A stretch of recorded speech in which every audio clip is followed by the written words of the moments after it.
mana titik tidak masuk akalnya? Di mana titik tidak masuk akalnya? Di mana titik tidak masuk akalnya? Awas ada mobil! Film yang membuat hari-hari saya terkena mimpi buruk ini dibuka dengan pasangan suami istri bernama Anna tanpa Bell dan si cowok bernama Steve Rogers. Dilihat dari berewokannya yang mirip Steve Rogers aka Captain America di film Avenger. Tapi karena saya pecinta produk lokal, kita ubah aja namanya jadi Roger Sumatra. Au. Lah, lu kira film tukul dunia lain apa au? Keesokan harinya setelah menikah, datanglah para mama yang membawakan alat-alat masak DBM ke rumah si Roger. Buset, mirip bet dah. Kalian kan sama-sama yatim piatu. Weh, udah level maksimal tuh cangkem. Lancar bet congornya. Kemudian di malam harinya, si Roger yang ternyata seorang Hayabusa mulai melakukan pekerjaannya, yaitu unboxing rumah tetangga. Sehingga saat pagi harinya, para warga pun heboh menuju rumah yang telah di-unboxing oleh si Roger.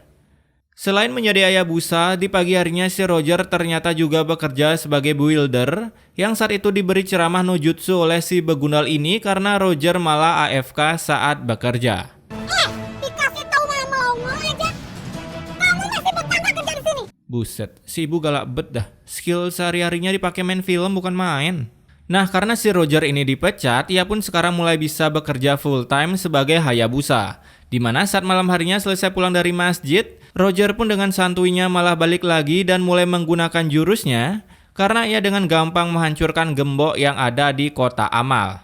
Nah, inilah yang dinamakan kekuatan super soldier. Setelah mencuri, ia pun datang ke toko emas dan lalu menggenjutsu si ibu ini sehingga dengan mudah mencuri perhiasannya yang padahal baru aja dibeli senilai 2 juta. Gimana ceritanya tuh mata bisa nggak lihat?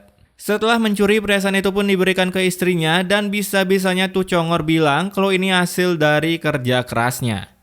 Ya juga sih kerja keras, mencuri kan harus pakai teknik. Kemudian saat malam harinya mereka berdua pun datang ke masjid untuk mendengar ceramah dari... Yaelah, dia lagi cuy. Ceramah dari Windah Basukernas. Yang dimana setelah Windah mengeluarkan ceramah no jutsunya, tiba-tiba ia berniat mengajak para warga untuk menghitung bersama-sama berapa jumlah uang yang ada di kota amal untuk dipakai top up diamond. Saat itu pun si Roger mulai keluar keringat dingin seperti nan boker, namun beruntung tak ada satupun yang mencurigainya sebagai tersangka. Ia pun lalu beralasan kalau mungkin itu ulah tuyul karena di kampung sebelah juga kejadian yang sama seperti ini. Nah, setelah berhasil meyakinkan para figuran yang otaknya nge-lag ini, malam itu juga si Roger lagi-lagi beraksi menjadi Hayabusa yang tanpa sedokirunya lagi-lagi mengunboxing rumah salah satu tetangganya yang sehabis pulang dari bank. Di mana ia berhasil mendapatkan jam tangan Rolex dan segepok uang dari bank. Lah, tapi sejak kapan uang dari bank pakai tulisan pulpen gini? Sayangnya saat Roger akan pulang, ia pun akhirnya ketahuan oleh bapak ini, namun beruntung dengan kekuatan senggol dong. Bapak ini pun akhirnya tepar di lantai sambil memegang perutnya seperti orang sehabis emah. Nah, selesai ngemaling, Roger pun mulai berbenah menaruh kostum Hayabusanya di sebuah gudang. Lalu ia pun dikejutkan oleh istrinya yang kesal karena seharusnya malam ini bisa mantap-mantap, tapi si Roger malah hilang. Mau sampai kapan sih kamu curiga terus-terusan? Di pagi harinya saat si Ana jualan, ya kali baru kemarin mantap-mantap udah gede aja tuh perut. Si Ana pun saat itu mendengar gibahan dari seorang figuran yang katanya telah terjadi kemalingan kemarin malam. Mereka tuh lagi bikin perangkap supaya maling itu ketangkep. Pulang jualan dengan baik hati, Roger pun membantu istrinya yang kesakitan dengan cara meraba-raba perutnya, berharap dengan cara begitu si Roger bisa menularkan bakat Hayabusanya ke calon anaknya. Apalagi saat masuk ke dalam rumah, Ana pun sangat kaget karena melihat ada banyak barang-barang bocil yang dibungkus dengan plastik kiloan. Aku nih berusaha cari uang halal, cari uang halal, cari uang halal, cari uang halal, cari uang halal. Bapak kono halalin sama ragil. Di malam harinya Roger pun akhirnya dikejar oleh para warga, namun anehnya di sini, ente ini ceritanya lagi lari apa menghendap-hendap Bambang?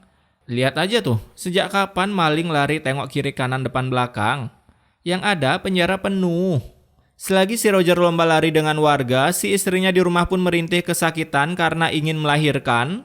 Ia melahirkan baru aja kemarin mantep-mantep udah lahir. Namun bukannya ditolong oleh kameramen yang ada para figuran level 1 inilah yang menolong si Ana. Setelah dibawa ke rumah sakit, Roger pun juga datang ke sana, yang dimana ketika si dokter kematian yang ingin fashion show ini keluar, ia pun memberikan berita yang tak lezat dan tak berbiji karena anak si Roger baru aja login udah ke-banned. Keesokan harinya mulailah upacara ter-bannednya anak Roger dari alam semesta, di mana tentunya sang ibu ini sangat bersedih tapi tidak untuk Windah Basukernes. Ayolah bang, lepaskan saja tawamu. Ketika anak pulang, mulailah perang dunia ketiga di rumah mereka, di mana akibat anak yang ter-banned itu, si Roger berniat logout dari rumah anak karena tak bisa membantu anak mereka untuk login. Nah, setelah logout dari rumah anak, Roger pun mulai berulah kembali dengan naik ke atas genteng, karena di bawah sana ada banyak skuad api gratis yang siap memboyahkannya. Alhasil karena terjebak, Roger pun langsung password lompat tinggi dan mendarat di belakang para skuad itu sehingga ia pun bisa kabur dari sana. Di pagi harinya, tanpa mengetakan peta, Sienna pun mencari si Roger dengan cara menanyakan ke temannya yang biasa diajak push AI mode, namun tetap saja ia tak bisa menemukan suaminya itu. Karena kecapean, Sienna pun mampir ke sebuah warung teh Yuli untuk membeli air. Lah, kenapa nggak coki-coki aja, Bu?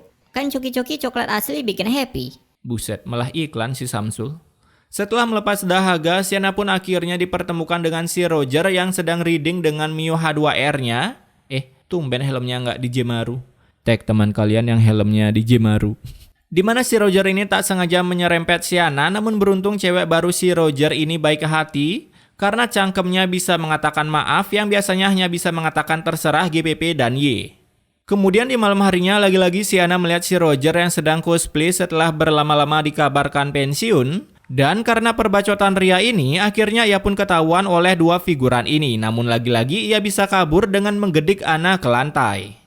Dan setelah kejadian ini, keesokan harinya akhirnya si Roger pun bisa ditangkap oleh skuad api gratis karena ingin phishing diamond. Namun saat di perjalanan dengan Sindra Tensei-nya, Roger pun berhasil lepas dari jeratan tangan-tangan warga. Tapi karena saking kencangnya berlari, Roger pun hilang kendali hingga jatuh dari jembatan.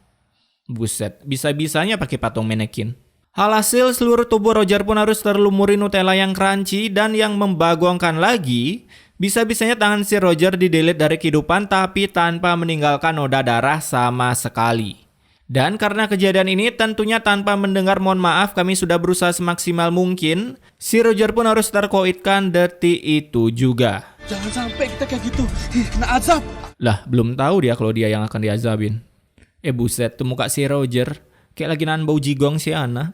Singkat cerita, sebelum party menggiring Roger ke neraka, datanglah Windah Basukernes ke sana. Dan seperti biasa dengan kekuatan ceramah no jutsunya, ia pun mencoba untuk membuat Anna ikhlas atas kematian Roger karena masih ada Windah. Saat itu pun tiba-tiba seluruh alat untuk memandikan si Roger tiba-tiba hilang, ditambah dengan keranda Roger yang patah, tapi entah kenapa, apapun masalahnya bahkan hanya keranda yang patah saja, para figuran yang entah di mana otaknya ini selalu mengadu ke Pak Ustadz. Dikira Pak Ustadz builder apa? Nah, karena peralatan untuk mandi jenazah hilang, si Roger pun dengan tubuh penuh Nutella langsung saja dibawa ke neraka dengan memakai gerobak builder. Saat di perjalanan, payungnya pelangi guys. Seperti biasa jalan menuju ke makam selalu jauh sekali seakan-akan sampai pindah provinsi. Di jalan juga mereka pun bertemu dengan sosok Kodam katak bejir yang lepas. Sampai-sampai para warga pun ketar-ketir karena Kodam ini bisa melawan 1 versus 150. Cuaks, itu manusia apa pohon yang dilawan? Ketika Kodam itu pergi, warga pun tiba-tiba diserang oleh petir Samsudin Love and Taurik. Tapi dengan kekuatan Pak Windah, Samsudin pun langsung surrender. Kapok saya ngurus pemakamannya si Aaron. Buset, GB pahala kok nggak ikhlas sekali pak. Tapi ini orang ngubur jenazah jauh bet dah. Kemudian saat sampai di pemakaman, dua orang builder pun mengadu kalau nisan buat si Roger tiba-tiba di-delete dari properti film. Alhasil nisan itu pun digantikan dengan sebagian tubuh dari Grok. Yang lalu Roger pun akhirnya bisa dikirim ke neraka. Oke, pesan immortalnya di sini kerja jangan maling goblok.